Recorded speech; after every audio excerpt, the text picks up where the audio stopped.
saute. As you can see here, I've already begun to prepare out the chickens here for saute. We have the breast here, we have the mini breast here, we have the thigh here, we have the miniature drumstick here, and we have the drumstick here. So these are all, the chicken saute is a classic French preparation method. It's a particular way of cutting chicken. Again, it focuses on presentation, and it's a classic style of French cuisine. Now, it does take a little bit of time. It is a little bit time consuming, but the end result is well worth it. So what we have, as I said, is I'm going to show you slowly, first of all, in relation to the preparation of the chicken, and then I've got to go and get all the rest of these chickens prepared here. So as I said, I'm going to start off with getting the first chicken ready, and then we'll speed it up as we move along. Okay, chefs, now, so to start, now that means basically I can cut that out. Yeah, so leave it. Okay, chefs, welcome back. So now what we're going to do is we're going to start off with the chicken.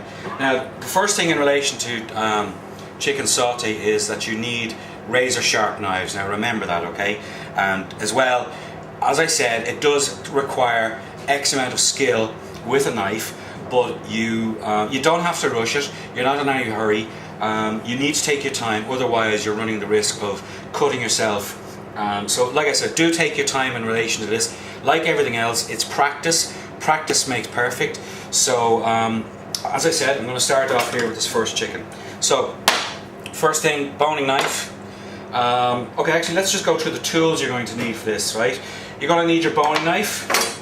You're going to need a good, strong, sharp chef's knife, okay? You're going to need your sharpening steel, which we have here, and you're also going to need a small office knife, which we have here. So I'll take you through the stages of why we need each one to begin with, okay? So first things first, anyway, and also as well, sorry chefs, you're going to need a cloth here as well. And the cloth is actually quite a crucial part of the entire operation. So, first things first, we're going to get the wings ready. Now, if you can see here, what I'm doing here basically is, can you get that there on the camera? Is that okay? Okay, first thing that I'm doing here, guys, is I'm going to make an incision around the winglet here, okay? I'm not going right down to the joint, I'm just making an incision just below the joint here, as you can see on the winglet, okay? So around like that in a circle. Now, next thing that we want to do here is we need to get our cloth. So first thing here is get your cloth, wrap it around the wing, behind the flesh that you've just cut, all right? And just get like so and literally pull. Get a good grip on it. And literally then you just break it off here as such, as you can see here, and what you have then is a nice clean exposed bone that again is going to be used for A, presentation, and B, for actually picking up and eating if so required. So that's the first one done. Again, the second one I'm just going through and finishing off all the way around. So again, cloth,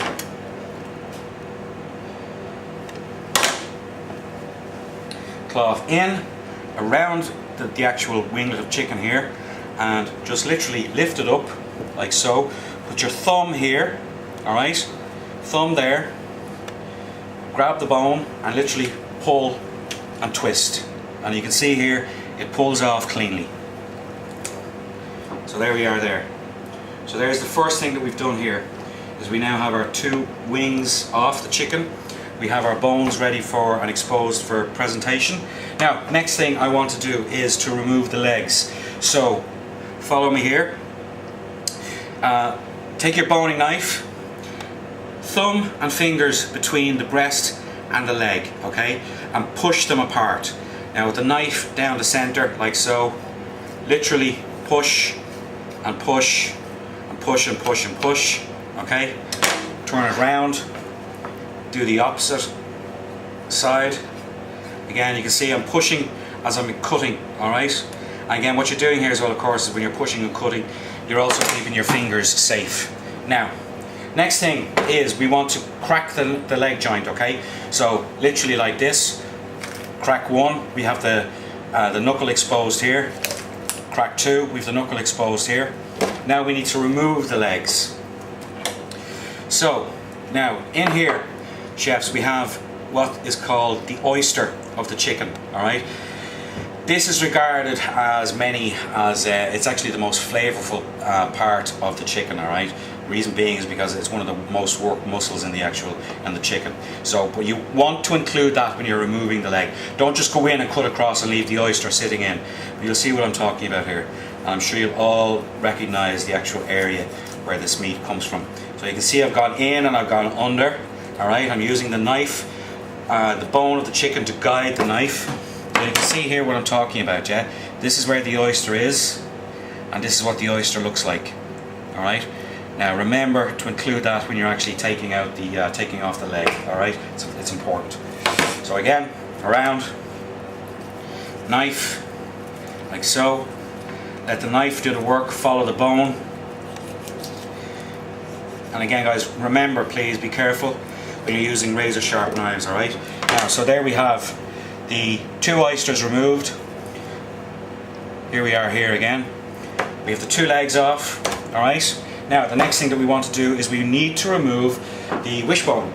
Excuse me. Now, a lot of chefs do not remove the wishbone.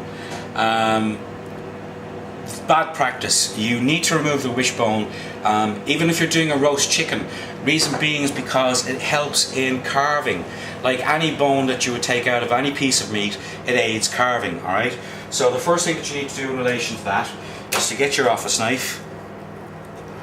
Now you need to feel where the bones are, okay? I can feel the bones here, you'll be able to do the same. Alright, so just run your knife in behind the actual wing bones here. Okay, so you can see here, I've actually got my knife in behind the wing, or the wishbone there. I've come down, alright, see the way I've removed that there? I'm going to do the same here on the opposite side. Feel where the bone is, I can feel the bone just here. So knife in, just behind the bone here, down like so. Now what we need to do now is we need to get our fingers in, and we need to bring up here again. Be careful with this because you're using, you don't want to cut too much into the breast. Alright, and again, of course, the secret to safe boning in relation to removing any bone from any meat is a sharp knife. Alright, so first things first is there's one piece of the wing bone, or sorry, the wishbone, I beg your pardon. And also, I just need to bring this knife down here like so. And I'll just remove that. And then in here, you can feel here where the tip of the wishbone is at the top here. Alright, you just need to get your fingers in like that. Be careful when you're also doing it, okay? It does take a bit of practice. Now there's the wishbone there, okay? We've taken out the wishbone, but like as I said, you do need to remove this because, as I said, it does aid carving as well as it just makes for also good portion control and also makes for good presentation. Alright, so wishbone out. Now the other thing is, if you can get a shot here, what we have here is we're keeping all of our bones, everything that we're taking out of here, because we're going to make a fresh chicken stock to use for the restaurant as well. So we're keeping all of our bones here. Do not throw them out. Use them. You've paid for them. Again, the chicken stock that you're going to get from these is going to be second to none. Okay. So we'll go through the finer points of making a fresh chicken stock very shortly. But as I said, back to this now. So next thing, we've removed the wishbone. Right now, next thing I want to do is I need to take off the breast here. Alright, now, so get your boning knife in, as you can see here. I'm not going all the way in, I'm going about a third of the way in here. Alright, so a third of the way.